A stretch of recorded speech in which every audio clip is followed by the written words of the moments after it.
নমস্কার বন্ধুরা, কেমন আছো তোমরা সবাই? আশা করি সবাই খুব ভালো আছো। রাঙামাটির ঘরকন্যা লাইফস্টাইলের আরেকটি নতুন ব্লগে তোমাদের সবাইকে স্বাগত। তো আজ হচ্ছে শুক্রবার, আর এখন কটা বাজে বলো তো? ওই 1:25 মতো বাজে বেলা। তো মিস্ত্রিরা আর কি খেতে গেল, তো তারপরেই আর কি আমি ভিডিওটা আর কি স্টার্ট করছি। কারণ ওরা থাকাকালীন এত দুমদাম শব্দ হচ্ছে না, যেহেতু ভাঙাভাঙি চলছে, তো আমি ভিডিও করতে পারছি না। তারপর ব্যস্তও থাকছি, ওরা যাতায়াত করছে ঘরের ভেতর দিয়ে, কিছু করার নেই। আর আজকে সকালবেলায় উঠে নিয়ে তো কাজকর্ম করে নিয়েছিলাম, করে নিয়ে বাজার চলে গেছিলাম। বাজার থেকে মাটন নিয়ে এসেছি অল্প করে। মাটনটা আমার রান্নাও হয়ে গেছে, এই যে প্রেশার কুকারে দেওয়া আছে, শশা করছে, আওয়াজ পাচ্ছ। আর গ্যাস নিভিয়ে দিয়েছি, হয়ে গেছে। আর ভাবটা বেরিয়ে গেলে আর কি আমরা খাওয়া দাওয়া করে নেবো। আমার স্নান হয়নি, পরে স্নান হয়ে গেছে। আমি আর কি শ্যাম্পু করবো বলে নিয়েই আমার এতটা লেট হলো, জানো তো। আর আজকে দেখো নতুন নাইটিটা পরেছি, এই দেখো নতুন নাইটিটা পরেছি। এত বড় নাইটি যে আমার পা ঢাকা পড়ে যাচ্ছে, জানো, একদম এতখানি করে মুড়তে হবে নাইটিটা, এত বড় নাইটিটা। তো কী করব, আসলে ওই জামা আর একটা যেটা ছিল নাইটি তোমাদের দেখিয়েছিলাম, ওটার হাতটা সেলাই করা হয়নি, সেই জন্য ওটা পরতে পারিনি। তো এইটাই আপাতত অবস্থায় পরলাম, কিছু করার নেই। কারণ কাল থেকে 3 থেকে 4টে নাইটি আমার ছাদে শুকোচ্ছে সব। আজকে প্রচুর জামা কাপড় বর কেচে দিয়েছে, সেগুলো সমস্ত কিছু ছাদে শুকোচ্ছে, উল্টোতে যেতেও পারিনি। আর জলখাবারে খেয়ে নিয়েছিলাম, ভাতই খেয়ে নিয়েছিলাম। কালকে একটু মিক্স ভেজ ছিল, সেই দিয়ে ভাতই খেয়ে নিয়েছিলাম আমি আর বর দুজনে। তো চলো কতটা ভাঙাভাঙি হলো তোমাদের দেখো। পুরো একদম এইগুলো ভর্তি হয়ে গেছে, দেখতে পাচ্ছ একদম। এই দেখো দেখো,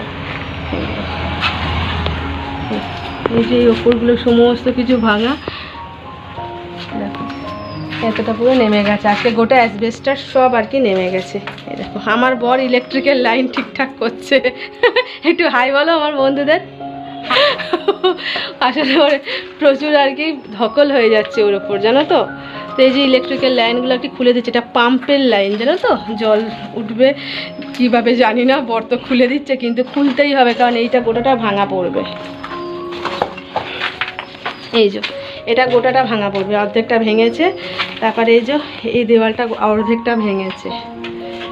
ঘরের ভেতরটা দেখবে, ঘরের ভেতর ঢোকাই যাচ্ছে না। দেখো শুধু মেঝেটার অবস্থা, আর আমার কলের অবস্থা দেখো।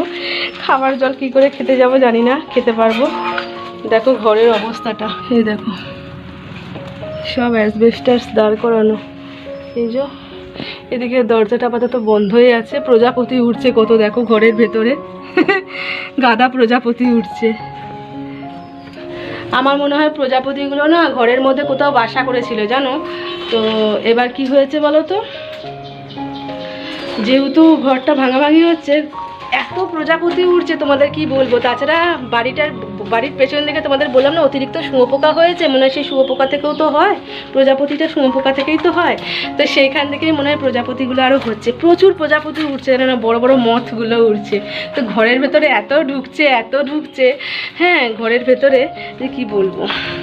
তো এই যে আমার বর, এরকম আমার বর ইলেকট্রিক্যাল লাইনটা, পাম্পের লাইনটা আপাতত এখন ঠিক করে দিচ্ছে। কারণ এগুলো তো সমস্ত কিছু ভাঙাভাঙি হবে, কারণ ওদের যদি খালি না করে দিই ঠিকঠাক করে, তো ওরা তো ঠিকঠাক করে ভাঙতে পারবে না। ইলেকট্রিক্যাল লাইন বলে কথা, আলাদা না করে দিলে ওদের অসুবিধা হয়ে যাবে মিস্ত্রিদের।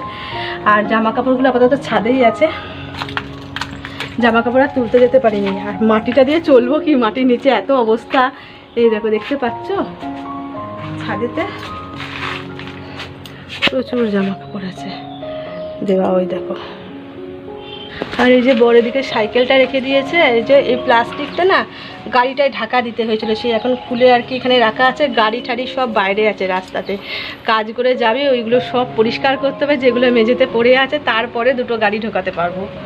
তো কী আর করা যাবে। কালকে আপাতত এই গাছগুলো উঠে যাবে ছাদে, হ্যাঁ, তারপরে আশা করি কিছু অসুবিধা হবে না রাখতে, কারণ বাইকটা এদিকেই রাখতে হবে। দেখবে এখানে না এই জলইগুলো পড়ে আছে, হ্যাঁ পায়ের টোকানো। তো চলো ঝটপট করে আমি বরং স্নানটা করে আসি, যতক্ষণ ওরা খাবার খেতে গেছে মিস্ত্রিরা, আমি বরং স্নানটা করে আসি। করে এসে বন্ধুরা স্নান আর করে নিয়ে চলে এসেছি। গামছাটা আপাতত মাথায় বেঁধেই রেখে দিয়েছি, আর একটু সিঁদুর নিয়েছি আমি, দেখো। আর সবার আগে কী করবো বলো তো, খাওয়া দাওয়াটা করে নিই। কারণ হচ্ছে মিস্ত্রিরা খাওয়া দাওয়া করে এক্ষুনি ওরা চলে আসবে, তখন আর আমরা খেতে পারবো না। কালকের মতো সেই সন্ধ্যে 7টা হয়ে যাবে। তো সেই জন্য ভাবছি যে যেহেতু শুধু মাংস ভাত করেছি, রান্না যখন হয়েই গেছে, তাহলে তখন খাবারটা খেয়ে নিই। তারপরে মিস্ত্রিরা আসলে আমার আর কোনো অসুবিধা হবে না, খাওয়া দাওয়ার পর বাসন কোসন ধুতে সেটার কোনো অসুবিধা হবে না। আর এই দেখো এই যে পর্দাটা এইভাবে টাঙিয়ে দিয়েছে এখানে, জানি না, যেহেতু সামনের দেওয়ালটা ভেঙে গেছে, রাস্তার ওদিক থেকে বাড়ি থেকে সব দেখা যাচ্ছে ঘরের ভেতর পর্যন্ত, সেই জন্য আর কি পর্দাটা দিয়ে দিয়েছি। তো চলো তোমাদের একবার ঝটপট দেখিয়ে দিই আমার লাল লাল মাটনের ঝোলের লুকটা। ঠিক এই যে দেখো আমার মাটনের ঝোলের লুকটা ঠিক এইরকম হয়েছে। এদিকে থালা বেড়ে নিয়েছি খেতে দেবো বলে, আর এখানে আছে গরম গরম ভাত। চলো ঝটপট করে খেয়ে নিই, খাওয়া দাওয়া করে চুল আর আসরাবো, তখন সিঁদুর আর কি ভালোভাবে নেব। তো খাওয়া দাওয়াটা সবার আগে করে নিই, বুঝলে। তো এই যে বন্ধুরা দেখো, খাওয়া দাওয়া করে নেওয়ার পর আমি যে এতগুলো বাসন মেজে নিয়ে চলে এসেছি, আর যে গ্যাসের ওভেনটাও মুছে নিয়েছি, আর গ্যাসের কাপড়গুলোও আর কি শুকো দিয়ে দিয়েছি। তারপরেই দেখো 4:30 মতো বাজে, ঝেঁপে বৃষ্টি এসছে। আর ঘরের ভেতরটা দেখেছো কতটা পরিমাণ অন্ধকার, মেঘ করে আছে, সিঁড়ির আলোটা জ্বলছে বলে তবু একটু কিছু দেখা যাচ্ছে। আর এই দেখো আমার বর ভিজে ভিজে আর কি মিস্ত্রিদের সঙ্গে ছিল বলে ও ভিজে গেছে, দেখো গামছাটা নিংড়াচ্ছে। এত বৃষ্টি এসছে না, এত বৃষ্টি পড়ছে না, দেখছো যে সাংঘাতিক ব্যাপার, এত বৃষ্টি পড়ছে। আর কুয়োপাড়ের দিকে একদম হাঁটু বলছি পায়ের গোছ পর্যন্ত আর কি জল জমে গেছে। দেখো নর্দমাটা দেখেছো ভর্তি হয়ে যাচ্ছে, আসলে রাপিসগুলো ঢুকে আছে তো সেই জন্য দেখো আমার ঘরের ভেতরে জল ঢুকে গেছে। Good evening. তো এই যে বন্ধুরা, মিস্ত্রিরা আর কি কিছুক্ষণ আগেই গেল, এত বৃষ্টি পড়লো মানে আমার কুয়ো তলাটা পুরো না একদম পায়ের গোছ অবধি জল জমে গেছে, এতটা জানো না। যেহেতু এই নর্দমাটা আর কি রাবিশ পরে নিয়ে পুরো ইয়ে হয়ে গেছে আর কি, ভর্তি হয়ে গেছে, জলটা বেরোতে পারছে না। তো তারপরে আস্তে আস্তে জলটা বেরিয়ে গেছে, কারণ জলকে তো আর আটকানো যায় না, তো বেরিয়ে গেছে। তারপর বৃষ্টি তাও পড়ছিল ঝিরঝির করে, তাও ওরা এসে একটু একটু করে সাইড করে দিল। কিন্তু আজকে ভেতরটায় আর এই গাড়িটা, বড় গাড়িটা ঢোকানো যাবে না, বাইকটা ঢোকানো গেছে। তো আর একটা গাড়িকে গ্যারেজে রাখতে হবে। ঘর দুয়ার সমস্ত কিছু পরিষ্কার করে দিয়েছে, কারণ দেওয়ালটা যখন ভেঙেছে না এত ধুলো উড়েছে। আর আমি বুঝতে পারিনি, এই জানলাটা খোলা ছিল না, জানলা দিয়ে পুরো একদম সাদা পরত হয়ে গেছে। তাও ফার্নিচারগুলো বাদ দিয়ে ঘরের সমস্ত কিছু মুছে নিয়েছি। ফার্নিচারগুলো মোছা না শরীরের মধ্যে কোলাচ্ছে না গো, সেটা মুছতে পারিনি। বাকি সব মুছে নিয়ে পরিষ্কার করে নিয়েছি। বর তারপরে আর কি স্নান টান করে নিয়ে ও ঠাকুরকে পুজো দিয়ে দিয়েছে। তারপরে আমাকে বলে যে তুমি আমাকে একটু চা করে দাও, আমার শরীরটা ভালো লাগছে না। তো সেই লোকে চাও করে দিলাম, চা খাওয়া হয়ে গেছে, আমারও চা খাওয়া হয়ে গেছে। ওগুলো আর আমি শ্যুট করতে পারিনি, কারণ এতটা তাড়াহুড়োর মধ্যে ছিলাম না। কারণ বরকে এক্ষুনি আর কি 7টার মধ্যে হবে গাড়ি নিয়ে গ্যারেজে রাখতে, নাহলে গ্যারেজটা আর কি বন্ধ হয়ে যায়, ওদের নিয়ম আছে, মানে সময় আছে ওদের বাধা ধরা। তো সেই আর কি গ্যারেজে যেতে হবে গাড়িটা রাখতে, সেই জন্য তাড়াহুড়ো করছে। তাই তাড়াহুড়ো করে ওকে আগে আমি চা করে দিলাম। আর এত বৃষ্টিতে বর ভিজেছে না, ওকে বললাম তুমি স্নান করে নাও, নাহলে ওই বৃষ্টির জলটা যদি ভারী জলটা মাথায় বসে যায় তাহলে একদম শরীর খারাপ হয়ে যাবে। আর কিছুগুলো জামা কাপড়, যেগুলো সকালবেলা প্রচুর জামা কাপড় কাচাকুচি হয়েছিল, ওগুলো ভাঁজ করে নিয়েছি। তোমাদের যে নিয়ে গিয়ে আমি দেখাবো, ওই বারান্দার লাইটটা যেখানে গাড়ি থাকে লাইটটা খুলে নেওয়া হয়েছে, সেই জন্য পুরো অন্ধকার হয়েছে। শুধু এই দিকে আর কি লাইট একটা জ্বলছে গলিটার দিকে, বাকি ওইদিকে সমস্ত অন্ধকার, কিচ্ছু দেখা যাবে না। কাল সকালেই তোমাদের সব দেখাবো। মানে একদম বাজে পরিস্থিতি হয়ে আছে আর কি, সব এরকম বড় বড় টুকরো হয়ে আছে আর কি, ইটের টুকরো পা দেওয়া যাচ্ছে না কোনো রকমে। তো বড় আর কি বাইকটা ঢুকিয়ে রাখলো। তো যাই হোক, ভাবছি বর গাড়িটা রেখে এলে একটু বেরোবো, কারণ সর্ষের তেল আর এগুলো কিনে আনতে হবে, কিছু কিছু টুকটাক জিনিস। তো গাড়িটা রেখে আসুক তারপরেই বেরোবো। আর রাতে শুধু রুটি করবো, আর ওই যে প্রেশার কুকারে মাংস আছেই। দুপুরে অতটা খাওয়ায়ও নি, খাওয়া দাওয়াটা এখন ঠিকঠাক করে হচ্ছে না। তো কোনো রকমে দুজনে দুটি করে ভাত খেয়েছি, বাকি ভাতও আর কি রাখা আছে, ফ্রিজে ঢুকিয়ে দিয়েছি। আর মাংসটা রাখা আছে, দেখি রাত্রেবেলা দুটো করে রুটি করব, করে নিয়ে আর কি। হ্যাঁ, আটাও আনতে হবে, মনে ছিল না, তোমাদের সাথে কথা বলতে বলতে মনে পড়ে গেল। আটা আর সর্ষের তেলটা নিয়ে আসবো, নিয়ে এসে নিয়ে আর কি আটাটা জেলে রুটি করে নেবো, দিয়ে খাওয়া দাওয়া করে শুয়ে পড়বো। সকালবেলা চাল আনা হয়েছে, সেগুলো আর কি তোমাদের কিচ্ছু দেখাতে পারিনি, কি বলতে সকাল সকাল মিস্ত্রিরা ঢুকে যাচ্ছে তো সেই জন্য আর কি তোমাদের কিছু দেখাতেও পাচ্ছি না। বাকি তারপরে আমি কাজে ব্যস্ত হয়ে যাচ্ছি, রান্না বান্না বলে, কারণ খাবারটা সবার আগে যদি না করে আমি রেডি করেছি, তো এই ঘরের ভেতর দিয়ে মিস্ত্রিদের যাতায়াত করতে হচ্ছে, যেহেতু সিঁড়ি দিয়ে উঠছে।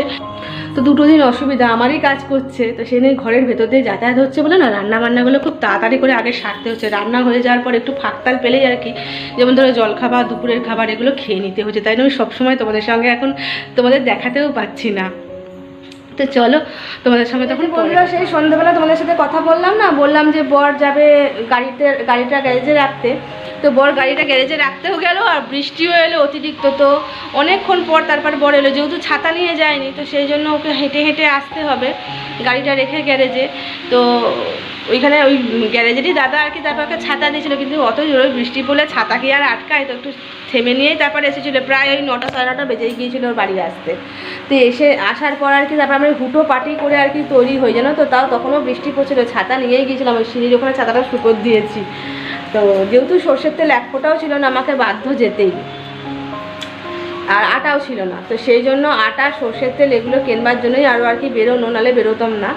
তো বর আসার পর ঝটপট করে আর কি রেডি হয়ে নিয়ে বেরিয়েছিলাম। তো বৃষ্টিতেই ছাতা মাথায় দিয়ে বাইকে করে গেছিলাম, কি করব। তো এই যে দেখো একটা সর্ষের তেলের প্যাকেট নিয়ে এসেছি, আর নিয়ে এসেছি হচ্ছে একটা চানাচুরের প্যাকেট, এই যে। আর এই দেখো বরকে দিয়ে মেন কাজে বসিয়ে দিয়েছি, বর আমার আটা ছেড়ে দিচ্ছে। আমার দ্বারাই না আটা চালাটা ঠিক হয় না, কি বলতো, আটাটা চালতে ঠিক আছে কোনো ব্যাপারে, যে গায়েতে উড়ে উড়ে পড়ে না ডাস্টের মতো, আমার খুব একটা শিরশিরানি লাগে, যার জন্য আমি কোনো পাউডার মাখতে পারি না। পাউডার ডাস্ট ধুলোতে না আমার খুব বিরক্ত লাগে, একটা শিরশিরানির ব্যাপার থাকে, কেমন খসখস খসখস একটা যে ব্যাপার থাকে সেটা, যার জন্য আমি করতে না। যতবার হয় এখনও ওই আটা চেলে দেয়, ওই যে আটা চালতে বসেছে, আটাটা চালবে তারপরে আমি রুটি করবো। এখন কটা বাজে বলো তো, প্রায় 11টার মতো বাজে। তো রুটিটা করবো, রুটিটা করে নিই আর কি, তারপর তো তোমাদের তো বললামই মাংসের ঝোল আলু আছে, ওই মাংস আছে, ওই দিয়ে খাওয়া হয়ে যাবে। তো চলো বন্ধুরা, আজকে ভিডিওটা আর বড় হচ্ছে না, দেখা হবে আবার একটা নতুন কোনো ব্লগ ভিডিওর সাথে। ততক্ষণের জন্য সবাই খুব ভালো থেকো, সুস্থ থেকো, আর আমার ভিডিও ভালো লাগলে অবশ্যই একটা লাইক কমেন্ট শেয়ার করে দিও, আর আমার চ্যানেলটা সাবস্ক্রাইব করে আমার পাশে থেকো। তো তোমাদের সবাইকে টাটা আর গুড নাইট, সবাই খুব ভালো থেকো।